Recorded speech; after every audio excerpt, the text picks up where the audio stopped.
Anyway, it's nice to meet you. It's a absolutely beautiful film, even though it's, horrifying and harrowing and unbelievable at times. That this this woman's story, or actually this girl's story even, but just the fact. I mean, is Aurora pretty well known in Armenia? Is she like almost like a hero? So I would think she'd be a kind of a hero there in some ways. Thank you for this opportunity. Nowadays, she is more known. Back in the beginning, 2010 was not that known, more in the circle of the scientists, scholars, etc. But since 2015, there is a yearly humanitarian award is given by ancestors of Armenian genocide survivors on the name of Aurora to the current humanitarians. It's called Aurora Prize for Awakening Humanity, if I'm not wrong. So after that, her story and her name become much more known in Armenia. Okay. And I mean, was that when you started getting interest, or were you working on something else at the time? Yeah, actually, our interests come together with the prize. It's in parallel. We were not connected, but in parallel, it happens, right? When in parallel, the same topic is becoming like in the interest of several people. And it basically started before, in 2015, we had the 100 years memoriam for Armenian genocide, because it started in 1915. And a year earlier, I was working on documentary TV animated series idea. It was just a project about Armenian genocide survivors, working with Zoryan Institute, which done more than 700 video testimonies on Armenian survivors in 1980s. So I was doing research together with them to find interesting stories that can be turned into 10-minute short animated series about genocide survivors. Basically, they suggested me to look into one unique testimony, and I didn't know that they do have testimony with Aurora Madriganian, which is about 5 hours long. Oh, wow. And it was really amazing and interesting. I immediately saw a great storyteller, a very unique story about Armenian genocide, which was totally different than any other testimonies that I was looking into. And that was the point when we decided that this is a topic of a feature-length film, not into the short, and switched basically my time and interest to this film. So started research on it from 2014. Oh, gotcha. Had any of the 5 hour interview been used elsewhere? I think it is always available for researchers. I'm not sure if it is used in any of the film media, but Arsine Khanjan, Toronto, I don't know if you know Arsine Khanjan. Of course. Oh, yeah. Yeah, Armenian spouse actress, Canadian actress. She did a play in Gorky Theater in Berlin, where she used sequences of this testimony. You got it. Now, what year was the footage discovered of auction of souls? Because I think that was discovered fairly recently, right?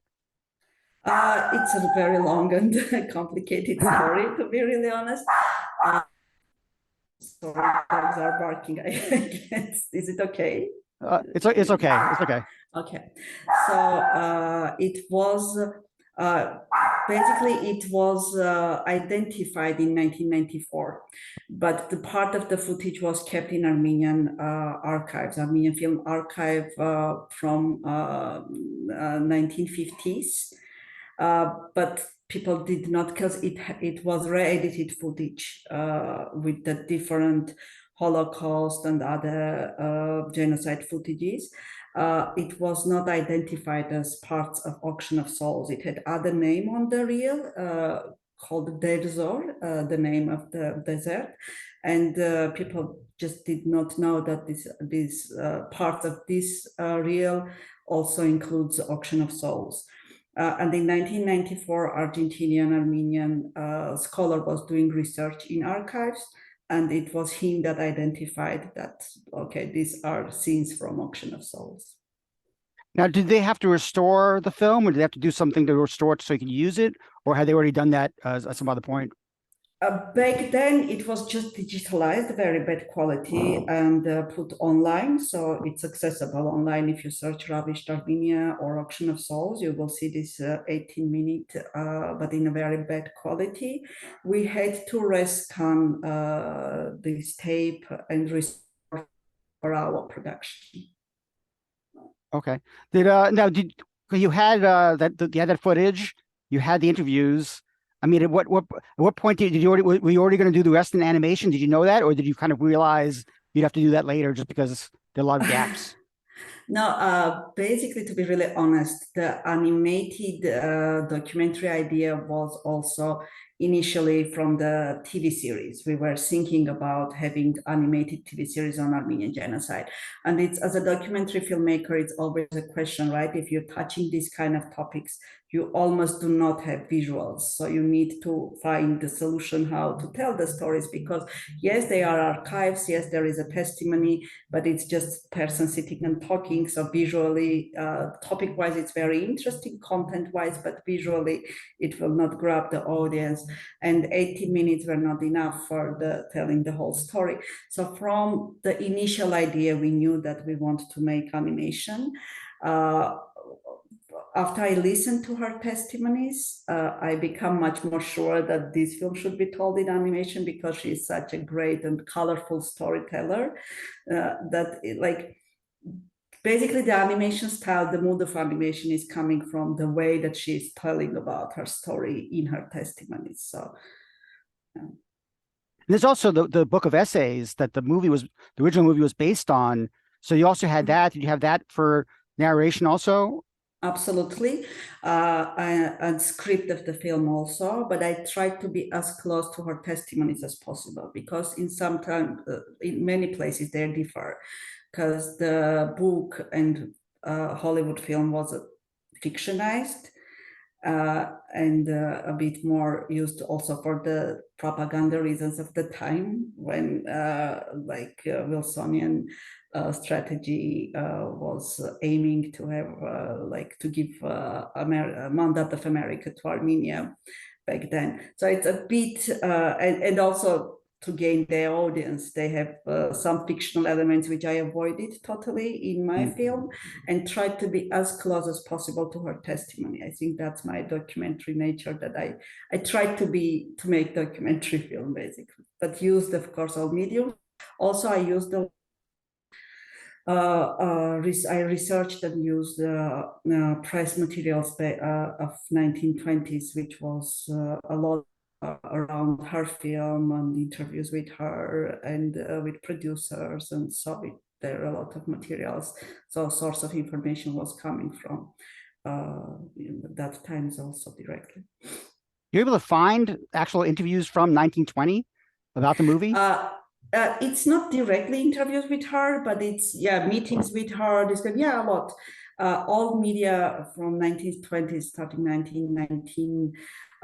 If you just Google that, it's a great source in Library of Congress. They have digitalized newspapers, so it's very easy and accessible to do research nowadays in direct news. And there's a lot about Aurora and her story, how she got starting from the initial advertisement that she put in order to find her brother, which I used also in the film, finishing with the huge articles about her court case against the producers, like a lot of information nowadays you can find in these newspapers.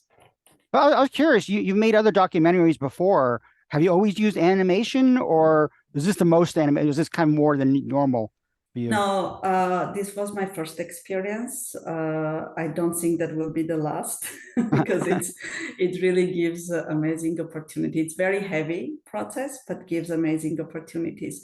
In the past, my films are always connected with current topics and human stories of people who are alive. So they were more classical creative documentaries. They were available to talk about themselves Yeah, versus someone who died. absolutely. Yeah. Oh yeah. Mhm. Yeah, to me, it's really interesting that that auction of souls even happened because I mean, things like I mean, even things like more recent wars, like Hollywood doesn't touch these things. Like, right, there's always like this period of like and that this is like you said that movie was like 1919, which is just literally it was probably still going on. I would assume. So in the middle of it. Absolutely, it was in the side was still going on, which is very amazing, and it was a absolutely fine and perfect production with a lot of details, and they were working very fast. And not only the film was great, but also PR campaign around the film was so professional and so strong. It was and distribution. It was on the cinemas all over America. Also reached even Australia, in Canada, in so many places. So it was really amazing. I think we should learn a lot from Hollywood, Yeah, early Hollywood days. yeah. Was there a studio behind it? What was the studio? Do you know the studio? Yeah, it's Selig. The Okay. name of the studio was Selig, and it was one of the first Hollywood production studios. Initially, he started his studio in Chicago and then moved to LA, and it was one of the.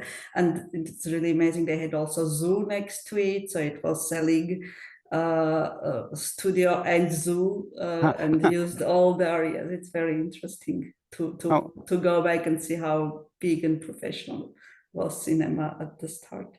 yeah. I mean, this looks like it looks like a huge production, even though you only have a certain amount of time of it. How did you decide? I mean, was there? I mean, out of 18 minutes, did you just kind of know from her interviews like that this didn't happen? Just like you mentioned the crucifixion, which didn't happen, which is different. But Mhm, mhm. did you have to go through it and just say right away like, okay, this I'm not going to use because it's not true? Yeah, absolutely. I were the documentary part, which was her testimonies. So I had the initial script based on her testimonies. So, and my initial timeline, editing timeline was the pieces of testimonies that are building up the story. And then I see where we have when it coming across with the fiction film footage and use that part. So she tells this story. I do have it in Auction of Souls. From visual side, I decided to use them because they also give this documentary. Again, it's fiction film, but it gives the documentary fact that this happens, and we see a real Aurora in this footage, which was very unique. So, in the parts that her testimony and fiction film are coming across, I use these parts. Yeah, I'm not sure. Are you familiar with Charlie Kaufman? Do you know who Charlie Kaufman is, who did Adaptation and Being John Malkovich? By chance? I know the film, but I Oh, don't okay. know him. Oh, okay. Sorry. Because of the mixed media, there's an aspect to it it reminded me of that because I was watching the movie and I was like, okay, the original movie, the Auction of Souls, was based on a book, but then these interviews happened much later, and then you had this. So it's really just amazing the way you put it together in a way that you go like, Yeah. well, is that the movie or is that a real footage from the newsreel footage? Because you use some newsreel footage also, right? From that Only time. photographs, Oh, okay. mainly photographs, and some small part of the real footage of the First World War and archives from USA. So it's only very small sequences, real footages, but that's later on in the film, not in the beginning. In the first part of the film, I use only Auction of Souls.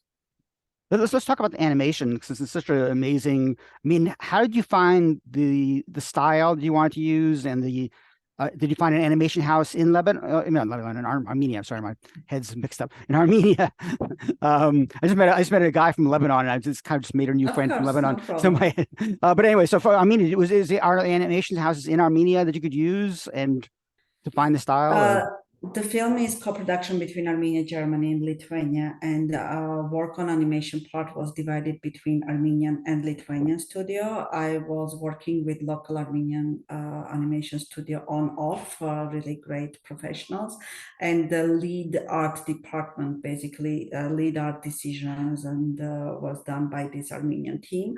And we also work with Lithuanian individual artists and animation studio, main artists animation studio, main art.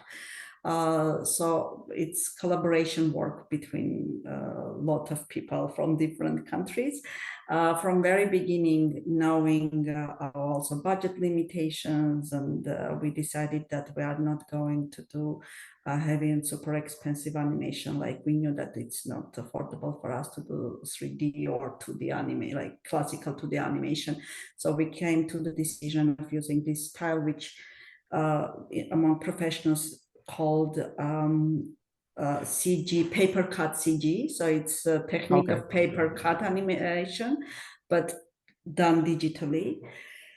But artistic style, and because we knew that we are kind of limited in movements in this style, we decided to pay much more attention into the illustrations also. So we really worked hard to come with the illustration style, which is again collaboration work of Armenian and Lithuanian artists.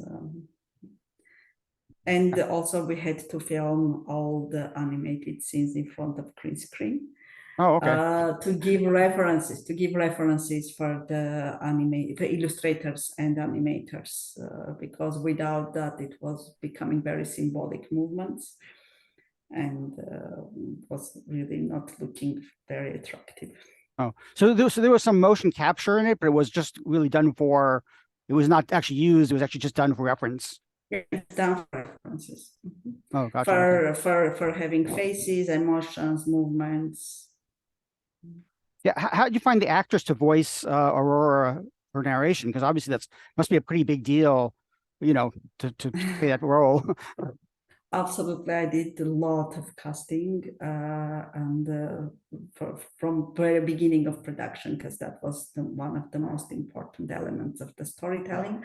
And I knew from very beginning that one thing that we should keep, Aurora is speaking a very specific Western Armenian dialect. And as again, documentary filmmaker, I really need to keep that authentic dialect also in young Aurora voice. So we were doing casting from a certain group of Armenians that can speak that language, not language, it's still Armenian, but that dialect fluently. And I think we did more than 100 like girls. We checked more than 100 girls, and Wow. And this actress, I mean, she's not actress, she's not professional, but she had beautiful voice and she was native in the language. And we worked with her a lot, that we have this more natural appeal, like that she would not tell the story by heart, but tell it to the viewer, you know, so she'll become storyteller. So we did about 3-4 read on the voice recording 3-4 times. And also the music is also another beautiful part of the mix. Christine Armenian, who I wasn't really familiar with. How do you find, is she German or? She is German. Okay. As I told, it's a co-production between countries. So German co-production partner suggested to work with her. And we are very thankful because she also, like, beside being interesting and great, a musician, composer, she added this international mood into the film, because like I really think that it's very important when you're telling very personal story, because Armenian genocide, obviously very personal for me and all the Armenian team, to have also collaboration with non-Armenian artists that can add, so you will not stay super emotional and super, you know, like, so you'll have, that gives an opportunity to distance a bit and have different artistic layers. And Christine did a great job in this matter. I mean, how do you go about editing this? Because obviously you had these two, you know, footage. You had the movie, the silent movie. You had the interview, and then you had animation. So were you leaving like big gaps for where animation would happen, or how do you kind of figure out, like, what was the process for like editing it all together? I work with really great editing director, Ruben Ghazarian. He's very professional from Armenia. And what we did, we basically, initial timeline was only testimonies, as I told. So I initially decided, first decision was which parts of the testimonies we are using. Then we added Then we had gaps, of course. We edit silent movie pieces, and we did storyboard. First step, we did storyboard for all animated scenes and filled that gaps with storyboard. And then in a later stage, when we did already filming on in front of green screen for reference for animations, we basically had this one editing version when we had also this screen footage implemented into the film. So instead of animation, we had these actors with green screen background edited into the film in order to have also already timings of the scenes locked. Gotcha. By the way, did Christine do the music very, very last, like after you already finished the? No, we had versions and so long back and forth. I think we tortured her because we initially started when we had the storyboarded version of the film. Gotcha. With approximately timing. Then we continued working during the process, and at the end we finalized with exact timing. It was very hard for her to do all of these different versions and just timing, but we start to work very early. Oh, yeah, okay. No, obviously every movie that's been made in the last 2 or 3 years has been plagued by COVID. You guys also had a war in the middle of making this movie, which is to me it's like I was just reading that like some of the crew and team had to go to fight and stuff like that. I mean, how did that affect, like how long did the delay, what you working on? Did you keep on working through the whole thing, or? Basically, yeah, started in the middle of production, so we were paralyzed for about 3 months or more. Also physically and also mentally, it's very hard psychologically to overcome and put the importance of something else when war is going in your own homeland. Team members were either with camera, and our studio usually turns into the war journalism when we have this kind of events happening in Armenia, sadly. So my team members were either with cameras or in military service during the time. And basically we stopped the production in Armenia. But we are very thankful to our co-producers because at this period, Lithuanians saved the project because we had deadlines and everything. But they had were able before war to deliver them basically research material and references for animation, and then period they worked on animation without us, illustrations and animation. And then after 3 months, when we returned to the film, of course I was in contact with them, but not that intense as usually. We had the huge materials delivered by them. So we continued to work. Gotcha. Listen, I hope the movie finds distribution. I think this is such an important story, especially in America, because I mean, I think this is a really important story. The Armenian genocide, we learn more and more, over the years. But it's like, I mean, I don't know how many Americans even knew about Aurora or Auction of Souls or any of that stuff. And it's obviously your story. I actually bought the book. I was watching the movie, and then I said, "Oh, it's $1.99 on Kindle. I'm going to check out the books. I'm really curious now to learn more about her story." Thank you. It's quite different than the film, but of course it's worth to read. Thank you so much. Yeah, and it was like we had another big conflict started in September this year, and this time Azerbaijan invented Armenia, our part of the land, not Nagorno-Karabakh conflict. And we had very heavy stories of the war crimes and killing of POWs and even women militaries were really murdered in very, very, very heavy cases. And it's so heavy when you do the film and you think that you are doing history film that we can all learn lessons, but nothing is changing this 100 years, sadly, in the whole region, and history repeat itself. So I really hope that this film at least will give us a chance to know what happened and not repeat the same mistakes nowadays. But well, it's interesting because as the movie was beginning, and when I learned about how Turkey was allied with Germany in World War I, I was watching it. I was literally the first thing I thought was like, okay, that's where Hitler got the idea his genocide. And at the very end, Aurora says that basically that very thing that I was thinking.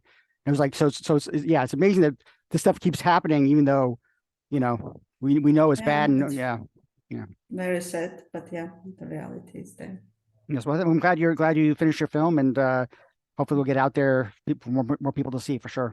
So thank you so much for this opportunity.